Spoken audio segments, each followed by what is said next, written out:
do mind the hair. It is very windy out.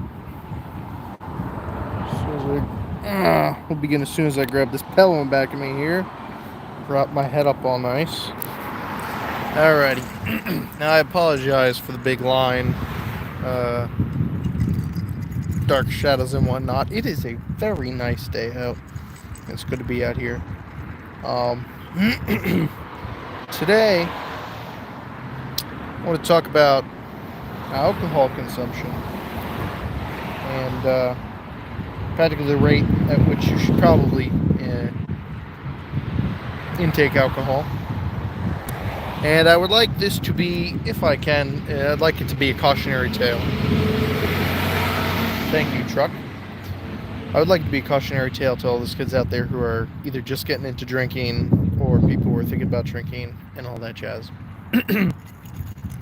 I am no guidance counselor, so I know that I could tell you till I'm blue in the face that, oh, drinking's so bad, you should drink, oh. But I'm not going to. This right here is... Jesus, that filled up. It's tequila with a lot of water in it and some leftover orange juice, which is what I was drinking before. And essentially, a big rule of thumb, because me personally, at the risk of coming off like a pretentious kumquat, I think I've reached a certain point of professional alcoholism where I usually drink every day. I have a problem not drinking every day. And if I do stop drinking every day, my body suffers withdrawals. I guess I get very hot, then I'll get very cold, and it'll be a freaking nightmare. One thing I always strive for, is to never be an angry drunk. Which personally, I never have to worry about, because every time I drink, I just get very chatty, and I get very weepy. I get very sad and upset. So I never have trouble being like violent or angry. I don't get confrontational. I know people that do, and just pardon me while I close my eyes because the sun is just glaring me right now.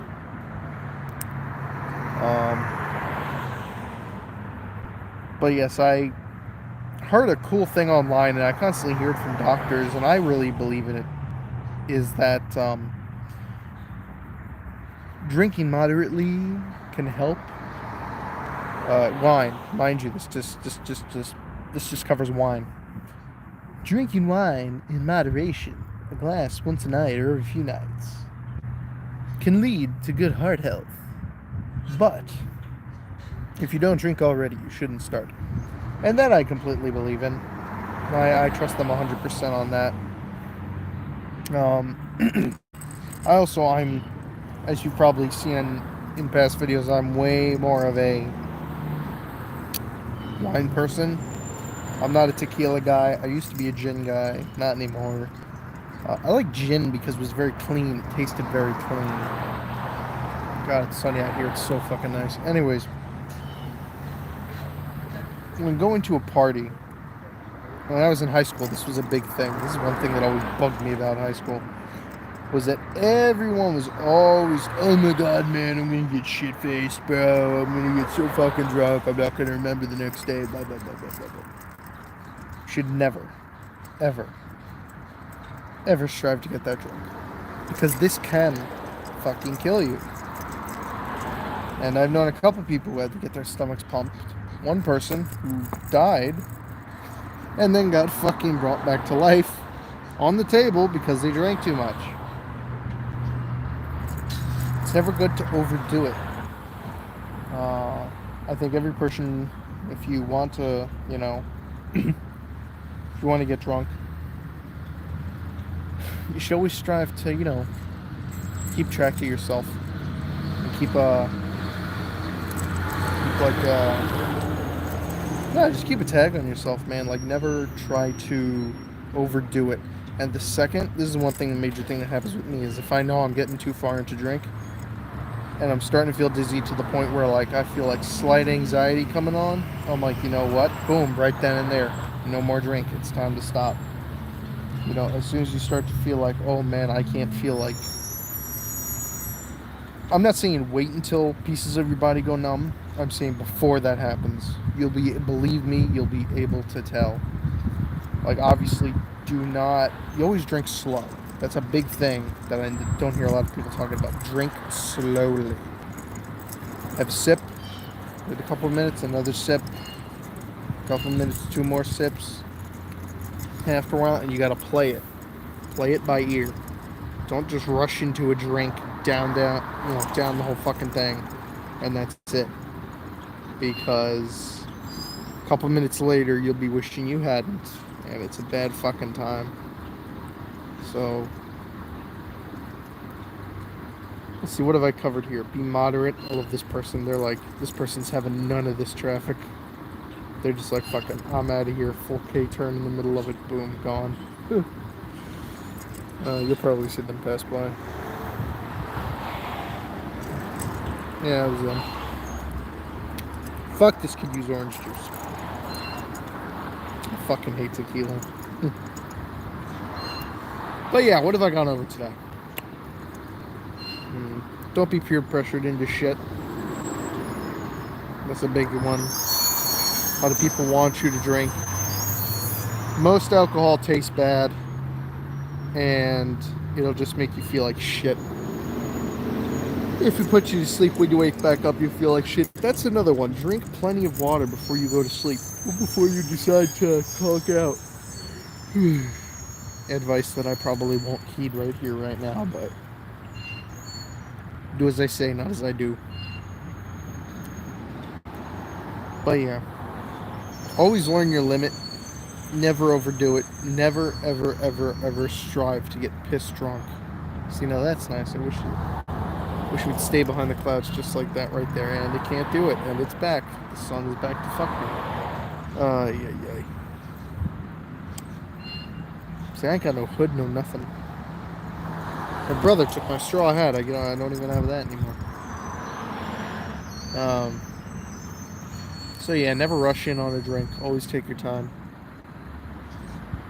Learn to teach yourself when enough is enough.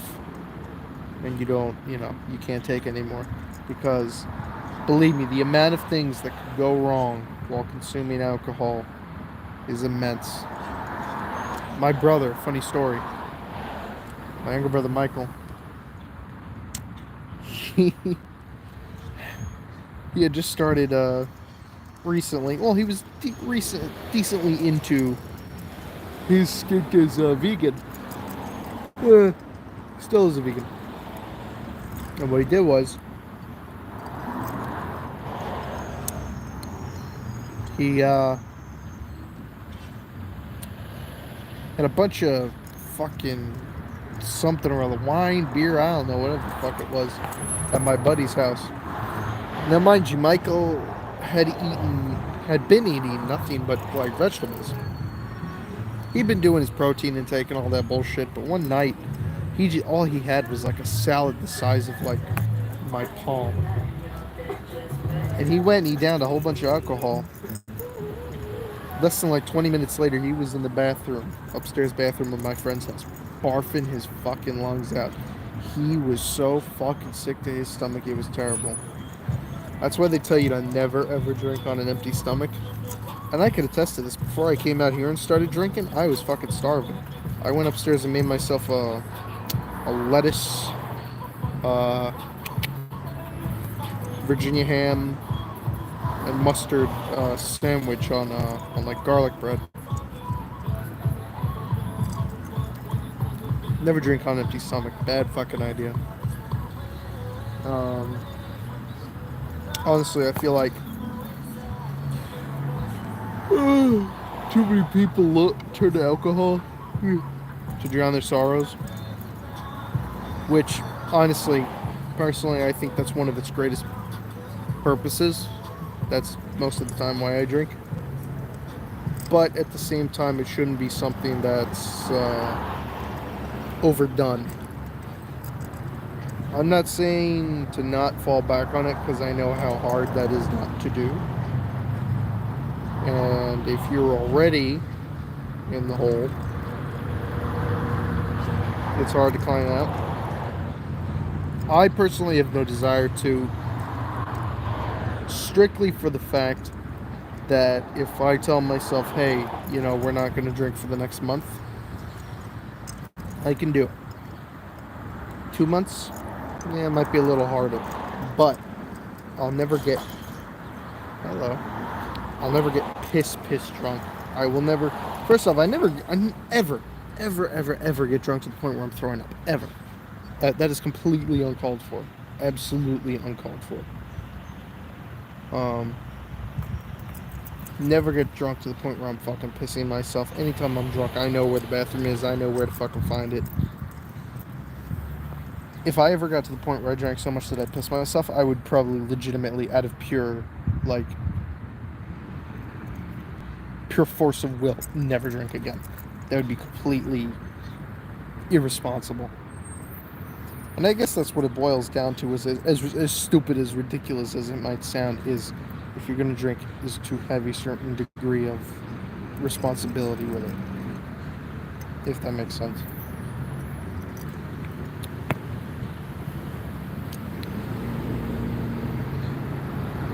So yeah, I think that about does it.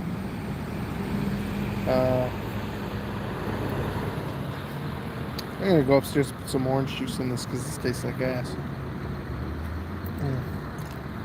Anyways, have yourselves a good day and drink responsibly. Bye.